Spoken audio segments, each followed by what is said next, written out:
Hi friends welcome कर channel को तो जय जगन्नाथ समस्त को आशा कर समस्ते बहुत भले थे आम बहुत भले अच्छे। तो बर्तमान आम आसिक पहुँची जाइए चंडेश्वर शिव मंदिर रे जोटा कि कमागुरु 25 किलोमीटर दूर में अवस्थित जोटि शिव ठाकुर पूजा होती। तो विभिन्न प्रकार सब छोट छोट मंदिर मान साइड्रे भी तैयारी कर अभड़ा से दौरान जी भी किणिकी खाईपर। मंदिर कारुकार्य बहुत पुरातन और बहुत सुंदर भी लगुच।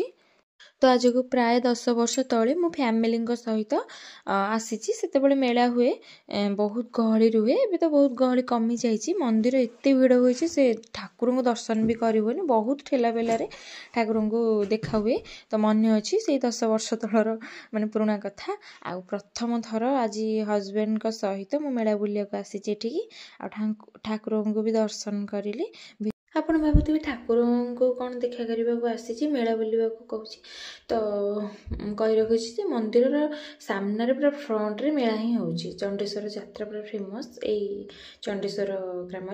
तो आपण मैंने भी केवे थोड़े बुलवाक आसतु। तो ये बापा पुओंकर मु गोटे भल फोटो ठीक रिल्स गोटे बनई देछि। आउ चलतु मंदिर चतुर्पार्श्व देखा।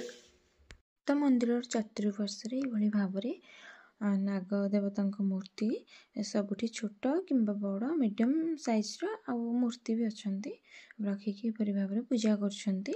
तो बहुत बढ़िया लगे जो मसिले। तो 2 जन ब्राह्मण एपटे प्रसाद बिक्री करते जहाँकि आम खाई था इच्छा थिला किंतु जेहेतु मेला बुलवाक आसी जहाँ तो गोटे मेला देखिले मन हम खाइबा ना।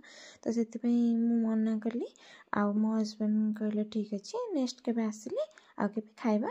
तो एपटे साइड्रे देखिपे छोट पिला माने सब बॉल खेलुंट एमती बुलूं। तो आम भी भल भाव में बुले नेलु।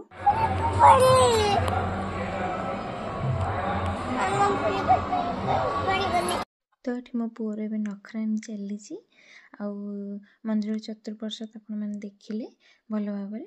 तो यहाँ स्पेशली कार्तिक मासरे ही चंडेश्वर मेलाटा हुए आटा यात्राटा जहाँ भी हुए तो ये टाइम रे फेमस। तो ये पाखापाखी चलो मंदिर बाहर आसिलु सामने आसु आसुका मटर सूप दुकान रे पड़ा। तो सेठू मु मटर सूप गोटे प्लेट खाई देकी पुणी हजबैंड कहले कि मु मथुरा केक आउ लंका चप तांकर फेवरेट से खाइबे आउ पुओ मोर कोबी पकड़ा खाला।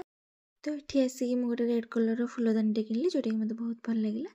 आउ मो पुअरी आइसक्रीम खाई सारी तो आम बाहरलु गाड़ी आउ सी कौन नब कौन आम ये लस्सी पी देकी षठी ओषा और लक्ष्मी पूजा बही मोर दरकार था। मो सासु माँ कहते कि आनिक